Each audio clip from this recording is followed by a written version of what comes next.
It's about time we talk about the megalomaniac genius, Clovis Bray. If you've been playing Destiny for any amount of time, you've seen his name plastered everywhere, whether it's on the walls of old decrepit facilities or attached to our favorite pair of sisters, his granddaughters Anna and Elsie Bray. The Bray name has withstood the test of time because everything Clovis did was to further his own legacy. There are two main projects of his that are the primary reason his legacy stands up today.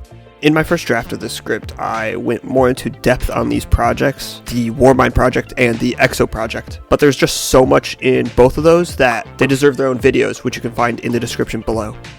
But for a quick summary, the Warmind project was all about creating and teaching Reboot, the interplanetary defense AI, and according to Clovis, the final defender of humanity. And the Exo project was about transferring a human's mind into a robotic exoframe.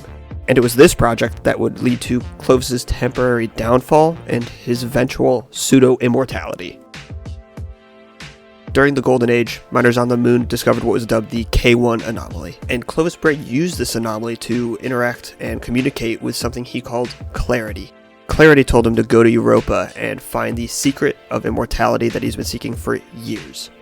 So, to Europa he went, and that's where he established the Exo project and started doing his research. Here he also discovered the source of clarity, which he called Clarity Control. And here he invited his granddaughter Elsie to help him on the research. Following instructions given to him by Clarity Control, he builds a Vex gate on Europa. And this gate over time allowed the Vex to infiltrate Europa, and it's the reason they are there today.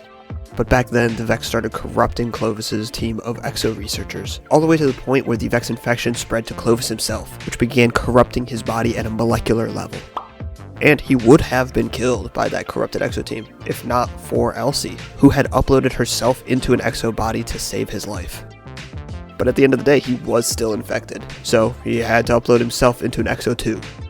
Clovis won. And not only that, but Clovis One's mind was also installed as an AI in the Deepstone Crypt, which is what that giant exo head in Creation is. Elsie and Clovis One set about the long, arduous process of trying to purge Europa from the Vex to clean up his mistake.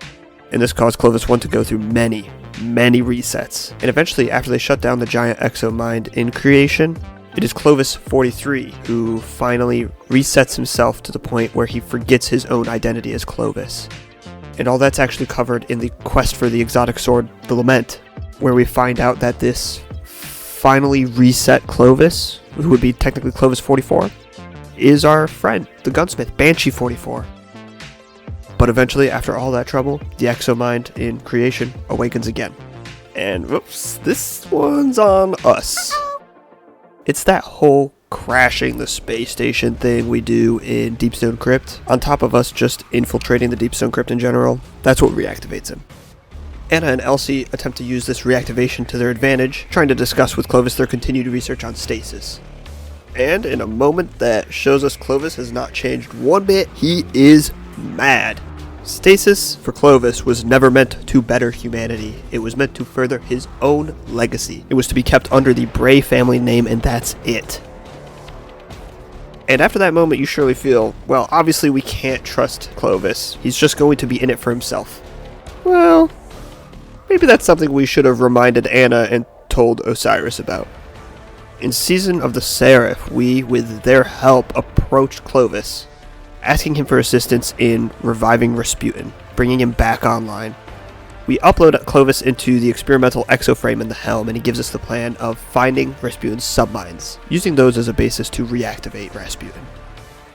But behind Clovis's back, we find a faster way, and lucky for us, we did, because when Reboot reactivates, he shows us the true depth of Clovis's willingness to do whatever it takes to further his legacy and gain power. Reboot reveals he was never for the betterment of humanity. Clovis made Reboot to replace the Traveler, so that he could be more powerful, so that humanity would rely on him.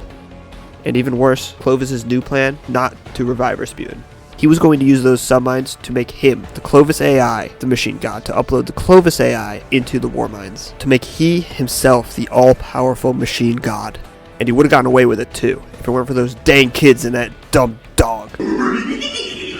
Anna and Reboot push Clovis out of the experimental exoframe and back into his facility on Europa. And that's where he stays as of today, surely untrustworthy, surely plotting his next move, and absolutely, definitely, will not be acting in our interest, no matter what his next decision is. That is your 5-minute rundown on Clovis Bray. Like, comment, sub. See you all next time.